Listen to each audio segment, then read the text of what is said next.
ಆತ್ಮೀಯ ವೀಕ್ಷಕರೇ, Dhanvi enjoy YouTube ಚಾನಲ್ಗೆ ನಿಮಗೆಲ್ಲರಿಗೂ ಆಧಾರದ ಸ್ವಾಗತ. ನಾನಿವತ್ತು ಒಣ ಕೊಬ್ಬರಿ ಚಟ್ನಿ ಪುಡಿಯನ್ನು ಮಾಡಿ ನಿಮಗೆಲ್ಲ ತೋರಿಸ್ಬೇಕು ಅಂತ ಇಷ್ಟಪಡ್ತಾ ಇದ್ದೇನೆ. ಇದಕ್ಕೆ ಬೇಕಾಗುವ ಐಟಮು ನಾನು ಸುರಿಗೆ ಹೇಳ್ತೇನೆ. ಏನೆಲ್ಲ ಬೇಕು ಚಟ್ನಿ ಪುಡಿ ಮಾಡಬೇಕಿದ್ರೆ ಏನೆಲ್ಲ ಬೇಕು ಅಂತ ನಾನು ನಿಮಗೆ ಹೇಳಲಿಕ್ಕಿದ್ದೇನೆ. 4 ಒಣ ಕೊಬ್ಬರಿ, ಅದನ್ನು ನಾನೀಗೆಲ್ಲ ಸಣ್ಣ ಸಣ್ಣ ಪೀಸ್ಗಳಲ್ಲಿ ಮಾಡಿ ಇಟ್ಕೊಂಡಿದ್ದೇನೆ. ಆಮೇಲೆ 1 ಪ್ಲೇಟ್ ಫುಲ್ಲಾಗಿದೆ. ಆಮೇಲೆ ಮತ್ತೊಂದು ಪ್ಲೇಟಲ್ಲಿ ಕರಿಬೇವಿನ ಎಲೆಯನ್ನು ಸಹ ಎಲ್ಲ ಅದನ್ನು ತೊಳೆದು ಶುಚಿ ಮಾಡಿ ಅದರಿಂದ ಕೆಟ್ಟ ಎಲೆಗಳನ್ನೆಲ್ಲ ಪ್ರತ್ಯೇಕಿಸಿ ಒಳ್ಳೆಯ ಎಲೆಗಳನ್ನೆಲ್ಲ ನಾನು ಆಯ್ದು ಇಟ್ಟುಕೊಂಡಿದ್ದೇನೆ ನೋಡಿ. ಆಮೇಲೆ ಮೆಣಸು ಅಂದರೆ ಸಾಮಾನ್ಯ 400 ಗ್ರಾಮ್ ಮೆಣಸಿದೆ. ಈಗ ನೀವೆಲ್ಲ ಮಾಡುವಾಗ ಅಷ್ಟೇ, ನಿಮಗೆ ಎಷ್ಟು ಖಾರ ಬೇಕೋ ಅಷ್ಟು ಒಣಮೆಣಸು ಹಾಕ್ಕೊಳ್ಬೋದು. ಅಂದರೆ ಸ್ವಲ್ಪ ಗರಂ ಇದ್ರೇ ಚೆನ್ನಾಗಿರುತ್ತೆ. ಆಮೇಲೆ ಸ್ವಲ್ಪ ಉದ್ದಿನಬೇಳೆ, ಕೊತ್ತಂಬರಿ, ಆಮೇಲೆ 1 ಸಣ್ಣ ನೆಲ್ಲಿಕಾಯಿ ಇದೆಯಲ್ಲ ಅಷ್ಟು ಹುಣಸೆ ಹಣ್ಣು ಸಹ ಇಟ್ಕೊಂಡಿದ್ದೆ ನಾನು. ಆಮೇಲೆ ನಿಮ್ಮ ಅನುಭವವನ್ನು ನನಗೆ ತಿಳಿಸಿ, ಏನಾದರೂ ನಿಮಗೆ ಡೌಟ್ ಬಂದರೆ ಕೇಳಿಕೊಳ್ಳಿ, ಅಲ್ಲ ಇದ್ದರೆ ಮಾಡಿ ನೋಡಿ ಹೇಗೆ ಆಗಿದೆ ಅಂತ ತಿಳಿಸಿಬಿಡಿ ಪ್ಲೀಸ್. ನಿಮ್ಮ ಸಹಕಾರ ಇನ್ನೂ ನಮಗೆ ಬೇಕು. ಆಮೇಲೆ ಈ ಧನ್ವಿ ಎಂಜಾಯ್ ಯೂಟ್ಯೂಬ್ ಚಾನಲ್ಗೆ ಯಾರು ಇಲ್ಲಿ ತನಕ ಸಬ್ಸ್ಕ್ರೈಬ್ ಮಾಡಿಲ್ಲ ಅವರು ಪ್ಲೀಸ್ ಸಬ್ಸ್ಕ್ರೈಬ್ ಮಾಡಿ, ಆಮೇಲೆ ಇದು ಮಾಡಿ ಲೈಕು ಕಮೆಂಟ್ ಶೇರ್ ಎಲ್ಲ ಮಾಡ್ಕೊತಾ ಇದ್ದೇನೆ. ನನಗೆ ಫಸ್ಟಿಗೆ 1 ಕೊಬ್ಬರಿಯನ್ನು ಫ್ರೈ ಮಾಡ್ಕೊಳ್ತೇನೆ. ಆಮೇಲೆ ಕರಿಬೇವಿನ ಎಲೆ, ಮೆಣಸು, ಆಮೇಲೆ ಉದ್ದಿನಬೇಳೆ, ಇದು ಸ್ವಲ್ಪ ಕೊತ್ತಂಬರಿ ಅದನ್ನು ಮಾಡಿಕೊಂಡು ಆಮೇಲೆ ಮಿಕ್ಸಿಯಲ್ಲಿ ರೆಡಿ ಮಾಡಿ ಇಟ್ಕೊಂಡೆ ನೋಡಿ. ಮಿಕ್ಸಿ ಜಾರಲ್ಲಿ ಹಾಕಿ ಸ್ವಲ್ಪವೇ ಪುಡಿ ಮಾಡ್ತೇನೆ. ಆಗ ಪುಡಿ ಮಾಡುವಾಗ ಏನು ಮಾಡಬೇಕು ಅಂದರೆ ರುಚಿಗೆ ತಕ್ಕಷ್ಟು ಉಪ್ಪು. ಸಾಮಾನ್ಯ 4 ಕೊಬ್ಬರಿ ಇದೆಯಲ್ಲ, ಈಗ 4 ಕೊಬ್ಬರಿಗೆ ಸಾಮಾನ್ಯ ಒಂದು 5-6 ಸ್ಪೂನು ಉಪ್ಪು ಹಾಕ್ಬೋದು ನೋಡಿ. ಈಗ ನಾನು ಸ್ಟವ್ ಹಚ್ಚಿ ಸಣ್ಣ ಉರಿಯಲ್ಲಿ ಸಾಮಾನ್ಯ ಅಂದರೆ ಒಮ್ಮೆ ಫುಲ್ ಉರಿ ಇಟ್ಬಿಟ್ಟಿದೆ, ಮತ್ತು ಸ್ವಲ್ಪ ಸಣ್ಣ ಮಾಡ್ಕೊಂಡಿದ್ದೇನೆ. ಮೀಡಿಯಮ್ ಉರಿಯಲ್ಲಿ ನಾನು ಇದನ್ನು ಫ್ರೈ ಮಾಡ್ತಾ ಇದ್ದೇನೆ ನೋಡಿ. ಸ್ವಲ್ಪ ಎಲ್ಲ ಕೆಂಪಾಗ್ತಾ ಬಂತು ಈಗ.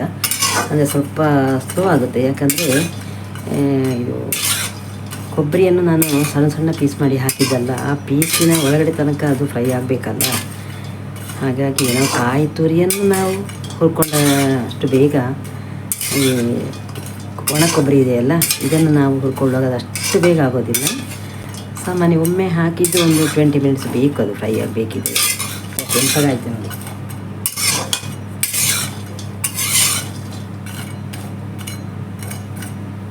ಹಾಗೆ ಸ್ವಲ್ಪ ಹಳದಿ ಕೆಂಬಣ್ಣಕ್ಕೆ ಬಂದು ಕಲರ್ ಚೆನ್ನಾಗಿ ಬಂದಿದೆ. 3 ಸಲ ಸ್ವಲ್ಪ ಹಾಕಿ ಇದು ಕೊಬ್ಬರಿಯನ್ನು ಹುರ್ಕೊಂಡಾಯಿತು.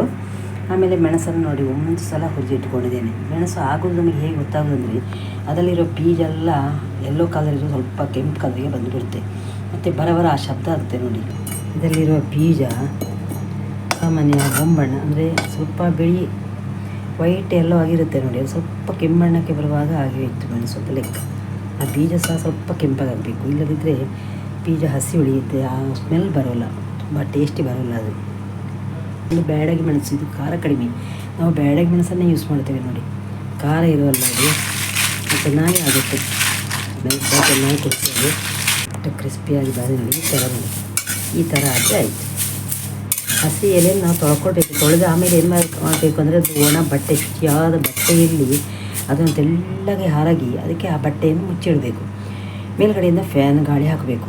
ಆಗ ಅದು ಏನಾಗುತ್ತೆ ಅಂದರೆ ಅದು ನೀರು ಕಂಪ್ಲೀಟ್ ಆರಿ ಹೋಗಿ ಚೆನ್ನಾಗಿ ಒಣಗಿರುತ್ತೆ ನೋಡಿ. ಅದು ಒಣಗದಿದ್ರೆ ಏನಾಗುತ್ತೆ ಅಂದರೆ ನಾವು ಈ ಥರ ಹೀಗೆ ಹುರ್ಕೊಳ್ಳುವಾಗ ಅದರಿಂದ ನೀರೆಲ್ಲ ಬಿಟ್ಟುಬಿಡುತ್ತೆ, ಬೇಗ ಅದು ಕ್ರಿಸ್ಪಿ ಬರೋದಿಲ್ಲ ಎಲೆ. ಸ್ಟವನ್ನು ಆಫ್ ಮಾಡಿ ಇದನ್ನು ಕೆಳಗೆ ಇರಿಸಿ ಬೇರೊಂದು ಪಾತ್ರೆಗೆ ಟ್ರಾನ್ಸ್ಫರ್ ಮಾಡಿ ಆಮೇಲೆ ಇನ್ನು ಕೊತ್ತಂಬರಿ ಮತ್ತು ಉದ್ದನ್ನು ಹುರ್ಕೊಂಡ್ರೆ ಆಯಿತು. ಮತ್ತು ಪುಡಿ ಮಾಡೋದೊಂದೇ ಬಾಕಿ. ವೀಕ್ಷಕರೇ, ಈಗ ಕೊಬ್ಬರಿ ಚಟ್ನಿ ಪುಡಿಗೆ ಬೇಕಿದ್ದಂತಹ ಎಲ್ಲ ಐಟಮ್ಗಳನ್ನು ನನಗೀಗ ಹುರ್ಕೊಂಡಾಯಿತು. ಇನ್ನು ಇದೆಲ್ಲ ಹುಡಿ ಮಾಡಿಕೊಳ್ಳೋದೊಂದೇ ಬಾಕಿ. ಉದ್ದಿನಬೇಳೆ ಮತ್ತು ಕೊತ್ತಂಬರಿ ಇದನ್ನು ನಾನು ಹುರ್ಕೊಂಡು ನೋಡಿ ಹೇಗೆ ಬಂದಿದೆ, ಕಲರ್ ಹೇಗೆ ಬಂದಿದೆ ನೋಡಿ. ಯಾವುದಕ್ಕೂ ನಾವು ಆಯಿಲ್ ಹಾಕುವಾಗಿಲ್ಲ, ಹುರ್ಕೊಳ್ಳುವಾಗ ಯಾವುದಕ್ಕೂ ಆಯಿಲ್ ಹಾಕುವಾಗಿಲ್ಲ, ಹಾಗೆ ಡ್ರೈ ಆಗಿ ಹುರ್ಕೊಳ್ಳೋದು. ಎಷ್ಟು ಚೆನ್ನಾಗಿ ಕಲರ್ ಬಂದಿದೆ, ಚಟ್ನಿ ಪುಡಿ ಕಲರ್ ತುಂಬ ಚೆನ್ನಾಗಿದೆ. ಈಗ ಘಮಘಮಿಸುವ ಟೇಸ್ಟಿ ಕೊಬ್ಬರಿ ಕರಿಬೇವಿನ ಎಲೆ ಸೇರಿದಂತಹ ಚಟ್ನಿ ಪುಡಿ ನಿಮಗೆ ಊಟದೊಂದಿಗೂ ಸೇರಿಸಿಕೊಂಡು ಊಟ ಮಾಡ್ಬೋದು. ಮೊಸರನ್ನ ತುಪ್ಪದೊಂದಿಗೆ ಊಟ ಮಾಡ್ಬೋದು. ಆಮೇಲೆ ತಿಂಡಿ ಇರ್ಬೋದು, ದೋಸೆ, ಚಪಾತಿ, ಪರೋಟ ಅಂತಹ ತಿಂಡಿಗೆಲ್ಲ ಇದು ಯೂಸ್ ಆಗುತ್ತೆ. ಅದಕ್ಕೆ ಇಂದಿನ ವಿಡಿಯೋದಲ್ಲಿ ವಾಪಸ್ ನಿಮ್ಮನ್ನೆಲ್ಲ ಭೇಟಿಯಾಗೋಣ, ನಾವು ಪರಸ್ಪರ ಭೇಟಿಯಾಗೋಣ. ನಿಮ್ಮ ಅನಿಸಿಕೆಗಳನ್ನು ತಿಳಿಸಿ, ನೀವು ಮಾಡಿ ನೋಡಿ, ನಿಮ್ಮ ಅನಿಸಿಕೆಗಳನ್ನು ನೀವು ತಿಳಿಸಿ. ನಿಮ್ಮ ಸಹಯೋಗ ಸಹಕಾರ ಎಂದೂ ಹೀಗೆ ಇರಲಿ. ಪ್ರೀತಿ ವಿಶ್ವಾಸ ನಮ್ಮ ಮೇಲೆ ಸದಾ ಇರಲಿ. ಎಲ್ಲರಿಗೂ ವೀಕ್ಷಕರಿಗೆಲ್ಲ ಮತ್ತೊಮ್ಮೆ ಧನ್ಯವಾದಗಳನ್ನು ತಿಳಿಸುತ್ತಾ ಮುಂದಿನ ವಿಡಿಯೋದಲ್ಲಿ ಮತ್ತೆ ಭೇಟಿಯಾಗೋಣ. ನಮಸ್ತೆ.